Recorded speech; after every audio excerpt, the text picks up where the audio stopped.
Aujourd'hui, je vais vous donner des anecdotes sur Eternity War et Laura la psychopathe.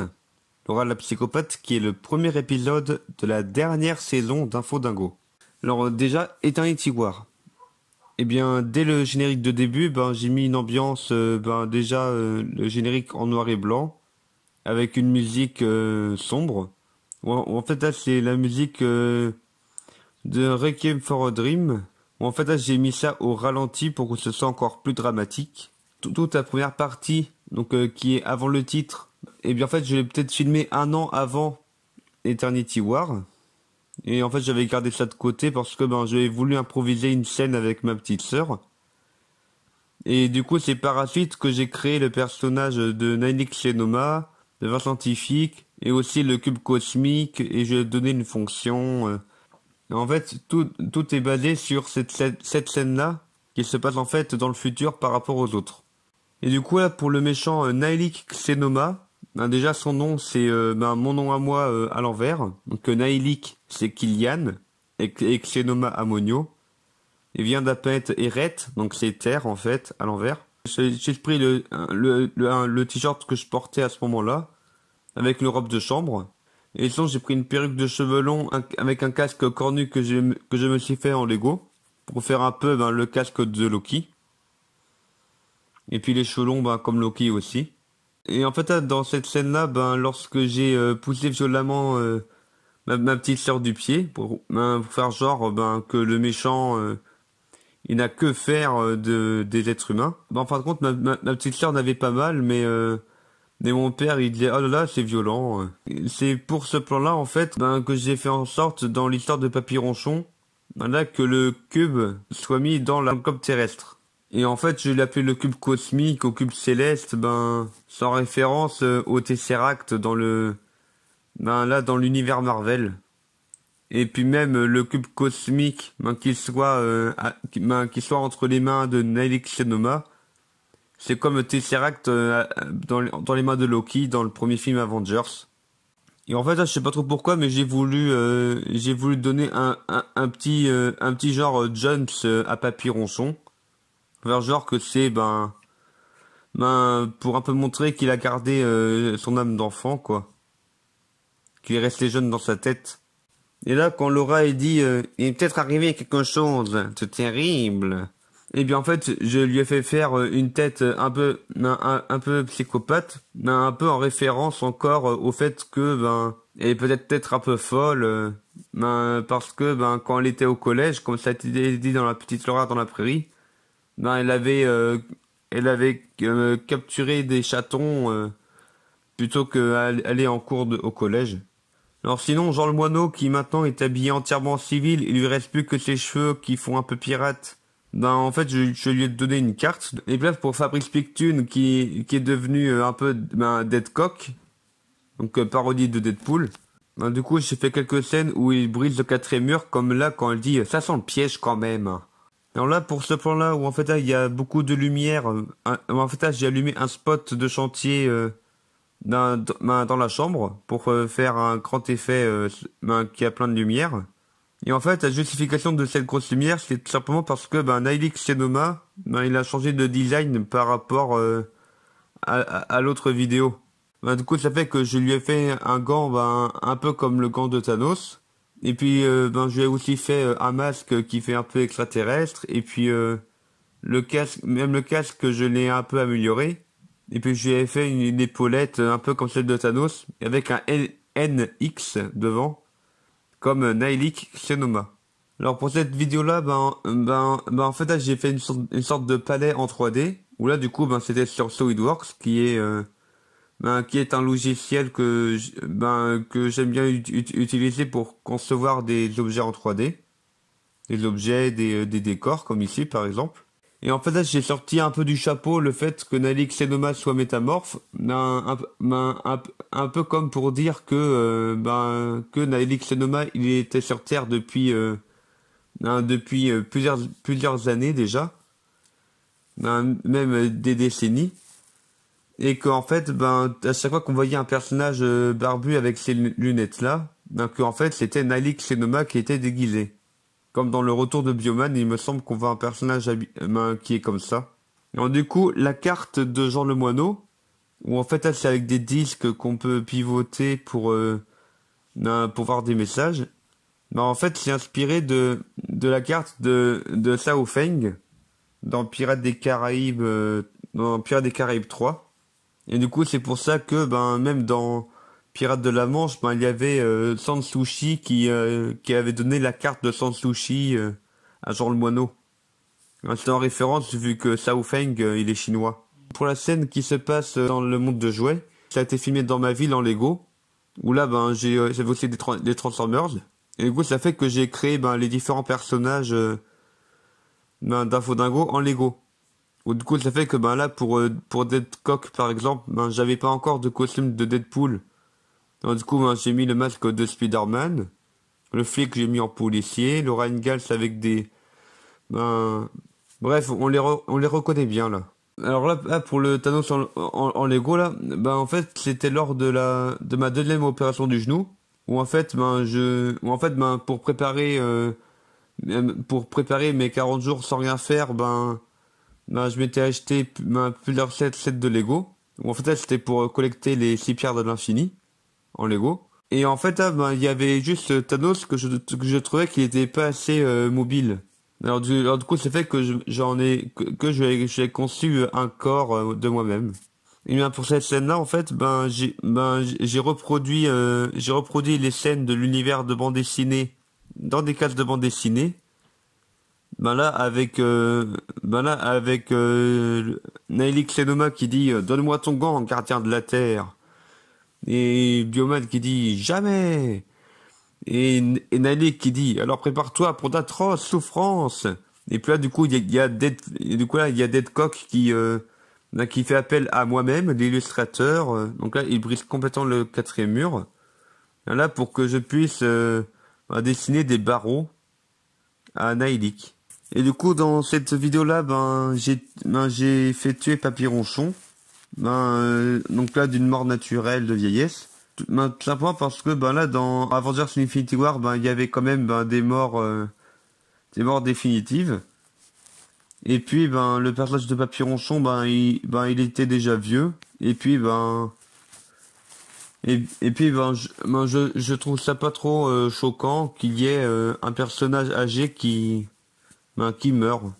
Alors là, du coup pour le costume de Mario du coup c'était avec une casquette rouge et une moustache. Et là, pour la couronne de Peach, et bien en fait, j'ai repris la couronne du roi Louis Zéro. Alors là, le costume de Spider-Man, dans lequel, ben là, c'était ma petite sœur. Et bien en fait, c'est un costume que j'avais, lorsque j'avais encore la taille d'entrer dedans. C'est dire à quel point il est vieux. Il y en a part que maintenant, il était tellement usé que finalement, on l'a jeté. Et maintenant, il reste plus que le masque. Du coup, dans la dimension des légumiers, on retrouve les amis de Tintin avec le professeur Parasol que j'ai fait, là que j'ai mis sans chapeau et c'est pour ça du coup qu'il a les cheveux longs. Et en fait là, on voit l'un des deux du con qui tient la moustache parce que là il commençait vraiment à plus tenir. Et du coup là, j'ai bien montré que je n'ai oublié aucun des personnages qui ont été changés en légumes. Parce que même le chien qui a été changé en grappe de raisin est dans la dimension des légumiers. Et en fait, là, quand le flic a été pris en otage et que du coup, Bioman cède, et bien, en fin de compte, c'était déjà un indice du fait que, un Bioman et Ludovic, avaient une petite relation. C'était la deuxième fois que j'avais tourné ce plan-là. Parce que le premier coup, j'avais oublié de mettre le crâne chauve et de porter le gant de Naïlik. Et du coup, ça fait que j'ai dû reconstituer le casque. C'était vraiment casse-pied. Pour que Naïlik Xenoma ait son propre gant pour pouvoir claquer des doigts. Parce qu'en fait, avec le gant éternel, on pouvait pas claquer des doigts. J'ai réussi à formuler une phrase complète et cohérente. Qui utilise les noms des différentes reliques éternelles. Donc là, avec le pouvoir, l'espace, le temps, dimension, esprit. Et là, en fait, quand Bioman est dans la dimension légende, là, je lui ai fait discuter avec l'esprit de son père mort. En fait, là, c'est en référence à Thor Ragnarok, quand Thor, il est au bout du gouffre et parle un peu avec son père mort. Et là, une autre référence à Thor, bien sûr, c'est sa hache qu'il peut appeler avec sa main. Et du coup, là, j'ai fait, de quoi je crée comme ça. Je lui avais pas encore donné de nom, vu qu'elle avait été utilisée juste pour deux scènes. Et en fait, Bioman, je lui ai rajouté des cheveux, parce que non seulement le crâne chauve, il tenait pas forcément bien, mais en plus, je lui ai fait porter du coup, une perruque de clown, mais rouge, pour pas que ce soit embêtant avec le fond vert. Et puis le Rubik's Cube, en fait, il tient grâce à un fil de fer. Je l'ai pas collé ou autre. Dans cette vidéo-là, j'ai aussi voulu faire réapparaître les quatre poéticiens et tout. Et en fait, c'était le costard de mon petit frère parce que j'arrivais pas à retrouver le mien. C'est pour ça qu'il n'y a qu'un seul bouton et que c'est hyper serré. Et en fait, là, pour les scènes entre Bioman et Nalik Xenoma, à chaque fois qu'il y avait un personnage de dos, il était joué par ma petite sœur. Et là, quand Bioman dit il n'y avait pas d'autre moyen et qu'il disparaît en poussière, et même avant avec le ah, tu aurais dû me couper la tête. Ah, bien sûr, c'est tout comme cette vidéo-là. C'est en référence à Avengers Infinity War, d'où le nom Eternity War. Et là, pour finir sur une note joyeuse, en fait, là, j'ai mis en place le grand amour entre Herbert et Laura, avec le veux-tu m'épouser que tous les fans attendaient. Et là, en scène post-générique, alors là, j'ai dû rajouter plus de cache noire que ce que j'avais mis au départ. Parce que pour cette scène-là, je m'étais d'abord filmé devant le fond vert. Et ensuite, j'ai filmé ma petite sœur sur fond vert. Mais à part qu'en fin de compte, j'avais juste mis le cache derrière moi et pas devant moi. Et du coup, ça faisait vraiment comme si, et en fait, ça faisait vraiment comme si je m'étais filmé, habillé comme ça, devant ma petite sœur. Et du coup, j'ai mis un cache devant pour bien montrer et qu'il y a différents niveaux, en fait. Et là, dans cette vidéo-là, j'ai aussi voulu faire une scène en noir et blanc. Parce que c'était amusant. Alors maintenant, Laura la psychopathe. Alors pour cette vidéo-là, pour cette vidéo-là, pour le générique, eh bien, à la fin, ça finit avec le dessin de Infodingo qui tourne pour un peu montrer que tout va être chamboulé. Alors voilà, sur cette cassette-là, je sais plus trop ce qu'il y avait dessus. Ça se trouve c'était une cassette vierge.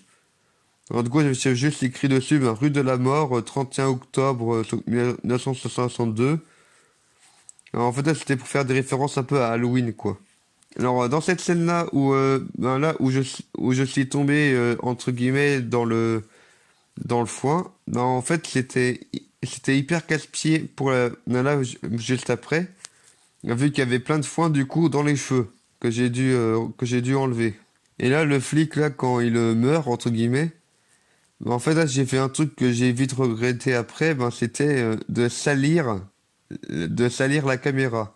Parce que même sur le plan d'après, du coup, il y avait encore la zone tachée. Alors là, pour faire les personnalités de Laura dans sa tête, et bien, en fait, j'ai déguisé ma petite sœur et son ami devant fond vert.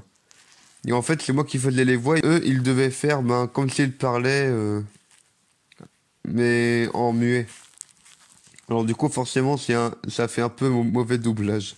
Et là, sur ce plan, quand je mangeais des crêpes, eh bien, en fait, sous le bras droit, il me semble que c'était de la pâte à tartiner. Même si je sais pas trop comment c'est arrivé là. Alors là, quand Ariel dit tu te souviens de moi, Coco, lorsque j'ai tué ta mère, je riais plutôt comme ça. En fait, c'est en référence à Qui veut la peau de Roger Rabbit, avec le méchant là qui s'était avéré être un toon à la fin. Alors là, les méchants, je les ai fait dabber, parce que en fait, ça c'est un peu pour vanner le principe du dab, en disant que ouais, ceux qui dab, ils meurent. Alors du coup, dans l'agenda de Ariel, en fin de compte, c'était mon vrai agenda. Mais bon, là, j'ai mis des trucs sur des pages que j'avais pas utilisées. Et du coup, ben là, je vais lire voilà, ce qui est écrit dessus, parce on voit pas trop. Ben là, il y a tué le commerciant que ben elle a fait. Sinon, il y a aussi tué Jean-Paul Panot. En fait, là, c'est dans une scène que j'ai retirée parce que elle était vraiment, elle était pas terrible. Parce qu'en gros, c'était Ariel en fait, c'était Ariel qui traumatisait Jean-Paul Panot. C'est-à-dire qu'elle avait kidnappé, et puis après, elle arrivait vers lui en dansant, et puis elle lui a montré son haut. C'était pas terrible. Et il y a aussi maltraité un enfant catophile, donc un enfant qui aime les chats, quoi. Et puis sur la page d'à côté, il est écrit Purge à 23 heures. Et en fait, dans cette vidéo, ben, c'est la dernière fois que l'on voit ce chat-là, Lolita. Alors là, pour faire genre que le flic sort de la terre en mode zombie, enfin, en fait, là, j'avais juste enterré mon avant-bras, là.